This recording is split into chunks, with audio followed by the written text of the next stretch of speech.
Om Swastiastu. Halo Sobat Hindu dimanapun kalian berada. Kami dari jurusan Pendidikan Agama, Program Studi Pendidikan Agama Hindu, Kelas A Semester 5A Denpasar, Universitas Hindu Negeri I Gusti Bagus Sugriwo Denpasar. Nah, pada kali ini kami akan memaparkan parwa-parwa yang ada pada epos Mahabharata. Namun sebelumnya, ada pepatah mengatakan, tak kenal maka tak sayang. Dengan demikian, berikut anggota kelompok kami.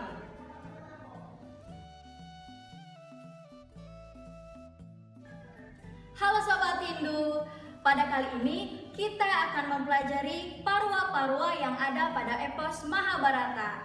Namun, pada kesempatan kali ini kita akan khusus mempelajari parwa ke-13 sampai ke-15. Yaitu diantaranya Anusasana Parwa, Aswamedika Parwa, dan Asrama Wasika Parwa. Nah, Anusasana Parwa merupakan parwa ke-13 dari epos Mahabharata yang berisikan kisah penyerahan diri dari Yudhistira kepada Bhisma untuk menerima ajarannya. Pada hari yang telah ditentukan, Yudhistira dilantik menjadi Raja Hastinapura menggantikan pamannya Drestarastra. Pada waktu matahari sudah mencapai titik balik lintang selatan dan mulai bergeser ke arah utara atau Uttarayana, Krishna menyarankan agar Pandawa segera menghadap kakek Bhisma karena ia akan meninggalkan jasad kasarnya. Ditemani oleh Krishna, para Pandawa pun mengunjungi Bhisma. Setelah kakek Bhisma terlihat dari kejauhan, Krishna dan Pandawa turun dari kereta yang ia lalui dan kemudian ia berjalan kaki mendekati tempat kakek Bhisma terbaring. Setelah memberikan salam, terjadilah dialog antara Krishna dan Bhisma. Krishna berkata, "Oh Paduka Bhisma, sebelum Paduka meninggalkan para Pandawa, mohon Paduka mengajarkan semua pengetahuan Paduka kepada mereka." Kemudian Bhisma pun menjawab, "Oh Paduka Krishna, mendengar ucapan-ucapan Paduka, hamba merasa senang. Tetapi, bukankah Paduka lebih menguasai semua pengetahuan? Oleh karena itu, apa artinya pelajaran dari hamba kalau Paduka sudah berada di samping mereka?" Krishna pun kembali menjawab, "Orang yang memiliki pengetahuan wajib mengajarkan pengetahuan itu kepada orang yang memerlukan. Apabila Paduka tidak menurunkan pengetahuan yang Paduka miliki, maka Paduka akan berdosa." Bhisma pun kembali menjawab, "Kalau begitu, biarlah Yudhistira yang menanyakan kepada hamba segala sesuatu yang ingin diketahuinya." Nah, setelah itu Yudhistira dipersilakan mengajukan pertanyaan-pertanyaan. Semua pertanyaan Yudhistira dijawab oleh Bhisma. Isi dari tanya jawab itu antara lain sebagai berikut. Yang pertama, kewajiban utama seorang raja adalah melindungi rakyatnya atau memberi rasa aman kepada rakyatnya dan memberikan kesejahteraan kepada mereka, serta mengabdikan diri kepada dewa-dewa dan para brahmana dengan rendah hati. Yang kedua, kaum brahmana harus dihormati. Kaum brahmana yang melakukan kesalahan tidak boleh diberikan hukuman badan atau hukuman yang bisa diberikan, yaitu mengusir mereka dari wilayah kerajaan. Yang ketiga, raja tidak boleh terlalu keras tetapi tidak boleh terlalu lunak. Orang yang berdosa apabila tidak diberikan hukuman akan menyebabkan orang lain ikut berbuat salah. Tapi hukuman tersebut harus diberikan seadil-adilnya. Yang keempat, berdamailah dengan musuh yang memang pantas untuk diajak berdamai, dan gempurlah musuh yang memang pantas digempur. Apakah di guru atau kerabat apabila melakukan keingkaran harus disingkirkan. Yang kelima, dengan jiwa yang bersih, raja harus mampu mengendalikan kemarahannya dan semua keputusan yang diambilnya haruslah sesuai dengan kitab suci kita. Yang keenam, raja tidak boleh terlalu percaya kepada orang lain, mesti kepada abdinya sendiri. Yang ketujuh, raja menjunjung tinggi ilmu pengetahuan, menjunjung tinggi ajaran-ajaran suci, mengabdi untuk kebaikan rakyat, berlaku adil dan dermawan. Dan yang kedelapan, kerajaan tidak mungkin dilindungi dengan kesederhanaan. Oleh karena itu, seorang raja harus memiliki dua sifat, yaitu kepolosan dan kelicikan. Nah, demikianlah antara lain inti tanya jawab antara Yudhistira dengan Bisma. Semua yang hadir merasa puas. Semua secara bersama-sama lalu menyanyikan puja-pujaan untuk memuliakan Bisma. Sementara Bisma mulai mengatur nafasnya atau pranayama dan memusatkan pikirannya pada Hyang Tunggal. Tiada berapa lama, Atmanya pun meninggalkan badan kasarnya, diiringi oleh nyanyian-nyanyian surgawi dan hujan bunga yang harum semerbak. Nah, setelah Yudhistira menyadari bahwa jasad Bisma telah ditinggalkan oleh Atmanya, ia lalu bertanya kepada Krishna, apakah akan kita bawa jasad beliau ke Hastina dan kita sempurnakan di sana? Krishna lalu menjawab, oh jangan, beliau akan lebih senang disempurnakan di tempat ini dan panah-panah itu pun jangan dicabut. Nah, demikianlah atas saran Krishna, jenazah Bhagawan Bisma diprabukan di tempat ia dirobohkan dengan disaksikan oleh seluruh keluarga istana serta beribu-ribu rakyat Hastina yang mencintainya. Setelah itu, abunya dihanyut ke sungai Gangga. Halo Sobat Hindu, pada kali ini saya akan memaparkan nilai-nilai agama Hindu yang terkandung dalam kitab Anu Sasana Parwa. Berikut penjelasannya. Yang pertama ada nilai kesucian. Setelah perang Bratayuda, diceritakan Resi Bisma masih terbaring di atas anak panah yang dilepaskan oleh cucunya yaitu Arjuna. Karena kesucian Resi Bisma dapat mengatur kematiannya sesuai dengan keinginannya, yaitu pada saat tepat matahari berada di Uttarayana. Dan setelah matahari berada di Uttarayana, Resi Bisma pun mulai mengatur nafasnya untuk meninggalkan dunia maya.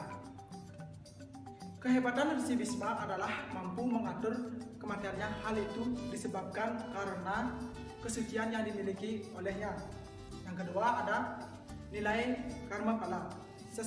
Sehari sebelum Resi Bisma melepaskan jasadnya, beliau disampingi oleh Sri Krishna. Lalu Sri Krishna menganjurkan agar Resi Bisma sebelum meninggalkan dunia ini hendaknya memberikan wejangan-wejangan atau nasihat-nasihat kepada cucunya, yaitu Pandawa. Sebelumnya Resi Bisma sempat keberatan untuk melakukan hal itu. Namun setelah Sri Krishna menjelaskan bahwa kalau seseorang kakek menasehati cucunya, hal itu merupakan suatu perbuatan yang mulia dan akan menambah karma baik dari sang kakek. Karena nasihat dari Sri Krishna, pada akhirnya Bisma pun memanggil cucu-cucunya sehari sebelum Resi Bisma meninggalkan jasadnya.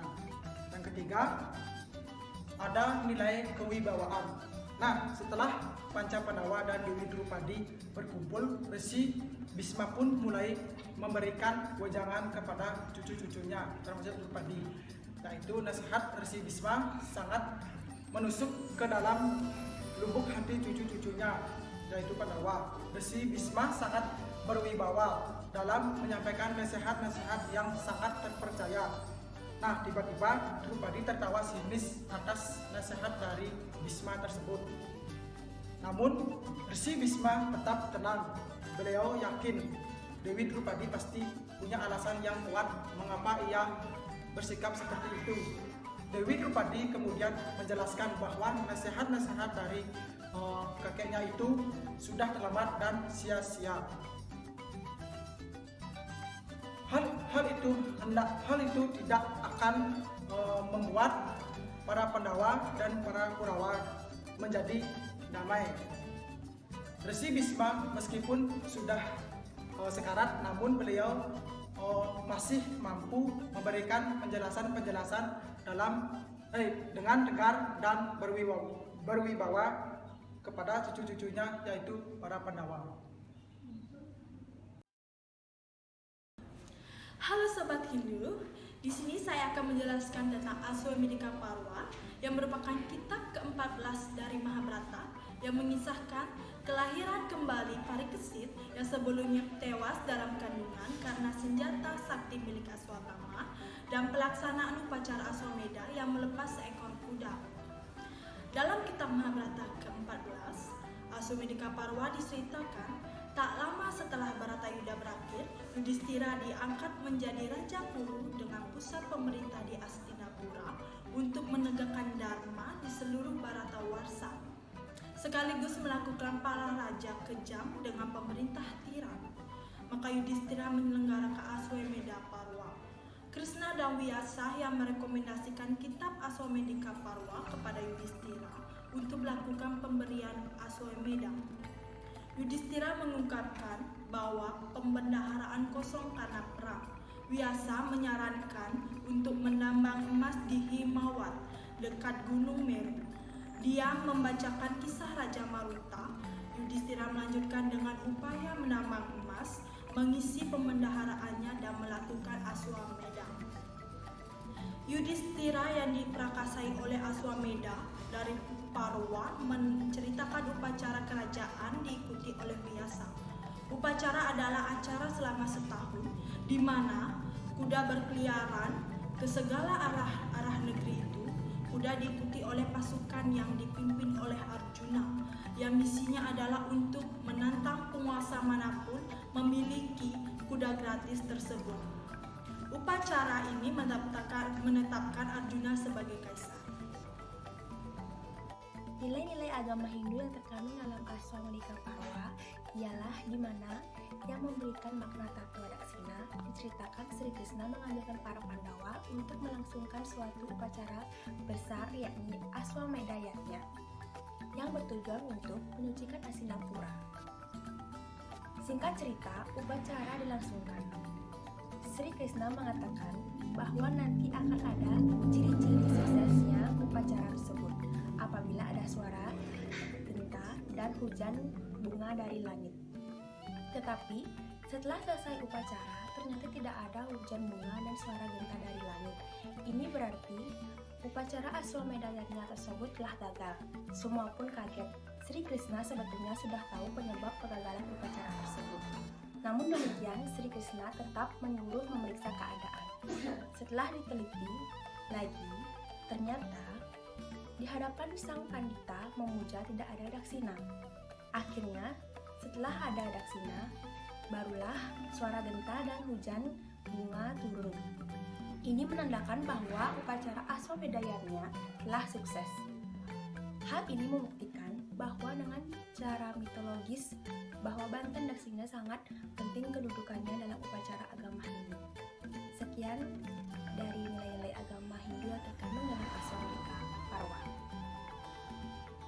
Halo Sobat Hindu, saya Adit. Di sini saya akan menjelaskan tentang kitab Asrama Wasika Parwa.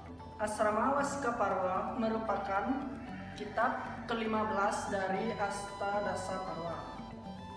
Setelah pertempuran besar di Kurukshetra berakhir, Yudhistira diangkat menjadi Raja Indraprastha sekaligus Hastinapura. Meskipun demikian, Yudhistira tetap menunjukkan rasa hormatnya kepada Dhritarashtra dengan menetapkan bahwa tahta Raja Hastinapura masih dipegang oleh Drestarastra. Lanjutan dari kisah asrama Wasikaparwa, pada akhirnya Drestarastra memutuskan untuk meninggalkan kehidupan duniawi dan mengembara di hutan sebagai petapa bersama Ganari, Widura, Sanjaya, dan Kunti yang berada di dalam hutan di Himalaya. Mereka meninggal di telan api karena hutan terbakar oleh api suci yang dikeluarkan oleh Drestarastra. Pada Pandawa sempat mengunjungi pertapaan mereka di tengah hutan dan akhirnya Batara Narada datang ke hadapan para Pandawa. Nah, Sobat Hindu, Batara Narada mengatakan bahwa hutan tempat Drestarastra, Gandari, Kunti bertapa terbakar oleh api suci mereka sendiri, sehingga mereka wafat dan langsung menuju surga. Pada kitab Asrama Wasikaparwa berisi kisah kepergian Drestarastra, Gandari, Kunti, Widura, dan Sanjaya ke tengah hutan. Untuk meninggalkan dunia ramai, mereka menyerahkan tahta sepenuhnya kepada Yudhistira. Akhirnya Resi Narada datang membawa kabar bahwa mereka telah pergi ke surga karena dibakar oleh api sucinya sendiri.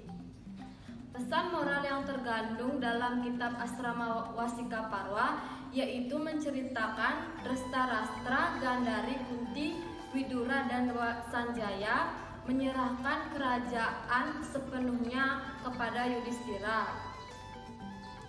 Sedangkan mereka pergi bertapa ke tengah hutan dan pada akhirnya hutan pertapaan mereka terbakar oleh api sucinya mereka sendiri. Sehingga mereka wafat dan langsung menuju surga. Makna dari kitab Asrama Wasikaparwa yaitu segala sesuatu yang pernah dimiliki pada akhirnya harus dilepaskan dan tidak dibawa mati. Oleh karena itu, jika kita memiliki sesuatu, hendaklah saling berbagi kepada orang lain, karena sebenarnya apapun yang kita dapatkan pada akhirnya akan dikembalikan lagi, sehingga alangkah baiknya digunakan untuk saling berbagi kepada sesama. Halo Sobat Hindu, nah demikianlah pemaparan materi dari kelompok kami mengenai parwa-parwa yang ada di epos Mahabharata, khususnya parwa ke-13 sampai ke-15. Semoga video kami ini dapat bermanfaat untuk kita semua, khususnya agama Hindu. Jika terdapat salah kata, kami mohon maaf dan akhir kata kami tutup dengan menghaturkan Parama Santi. Om Santi, Santi, Santi, Om.